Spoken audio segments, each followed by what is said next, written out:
এটাৰ পিছত এটা ধৰণৰ বস্তু নাই যে এটা তল পৰিলে আনটো হ'ব। ট্ৰেডিং কেলেংকাৰীটো কোনে ধৰিছে? ময়েতো ধৰাইছোঁ। মোক টকা দিব আহোঁতে সন্দেহ হওঁতেতো মই ধৰিলোঁ, কিন্তু গোটেইটো কেলেংকাৰীটো মইহে ধৰিলোঁ, বেলেগেতো ধৰা নাছিলে।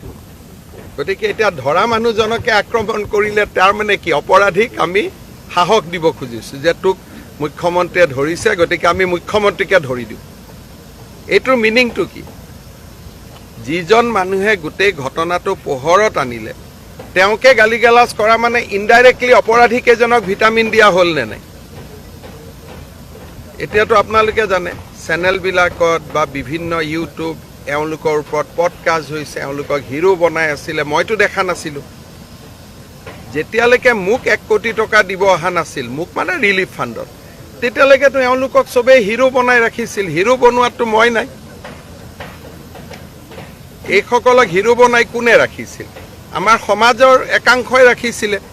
গতিকে এতিয়া আৰু এইটো পলিটিকেল কৰি মোক গালি গালাজ কৰি কি লাভ আছে? মইতো চবকে ধৰুৱাইছোঁ আৰু মই এইটো তদন্ত দিছোঁ যে অহাকালি কেনেকৈ অপৰাধীকেইজনক জিমখানালৈকে লৈ যোৱা হৈছিল।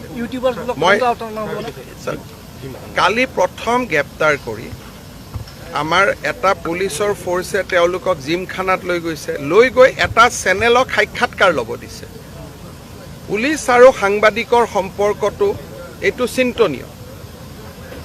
তেওঁলোকক আমি এৰেষ্ট কৰিছোঁ, পোনে পোনে লৈ যাব লাগে থানাত, লৈ নগৈ জিমখানাত লৈ আহি পেলাই এটা চেনেলক আকৌ তাৰ ইণ্টাৰভিউ ল'ব সুবিধা দিয়া হৈছে। মই নিজে 7:30 বজাত ইণ্টাৰভিউ চাই আছোঁ। তেতিয়া মই DGPক ফোন কৰিলোঁ, আৰে মই ইণ্টাৰভিউ চাই আছোঁ, মানুহ থাকিব লাগে লকআপত, ইয়াত ইণ্টাৰভিউ হৈ আছে। কেছটোৰ পিছত মইহে লাগি আছোঁ। মই মুম্বাইত আছিলোঁ। ৰাতিপুৱা মই ছাডেনলি টিভি চাওঁতে দেখিছোঁ, আপোনালোকে সেই চেনেলটোৰ তলত দৰ্শকত মোৰ নামটোও দেখিব, মই চাই আছোঁ। মই দেখিলোঁ যে ইয়াত ইটো জেলত থাকিব লাগে, ই কেনেকৈ ইণ্টাৰভিউ দি আছে।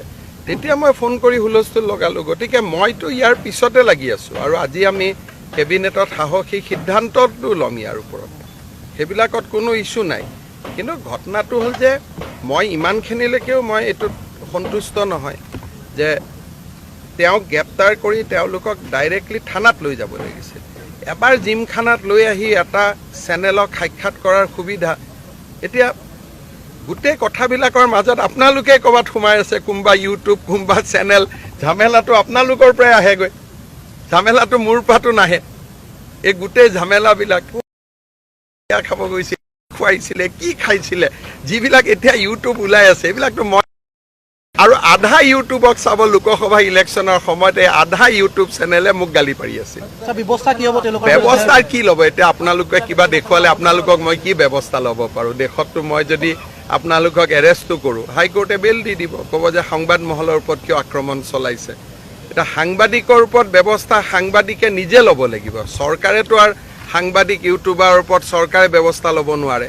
আৰু যিমানবোৰ ইউটিউবাৰে এওঁলোকৰ ইণ্টাৰভিউ লৈছিল, আপোনালোকে চাব এই আটাইবোৰ ইউটিউবাৰে বিজেপিক গালি গালাজ কৰি আছে। নাই, এইবিলাক ইউটিউব পডকাষ্ট আৰু এইবিলাক তাৰে ভাগ ভাগ আৰু য'ত বাজিছে বাজিছে। আৰু মই ডিব্ৰুগড়ত ধৰিছে, ডিব্ৰুগড়ত আমি ভায়েকক মুজাফৰপুৰত ধৰিছে, এই দুজনক ডিব্ৰুগড়ত ধৰিছে।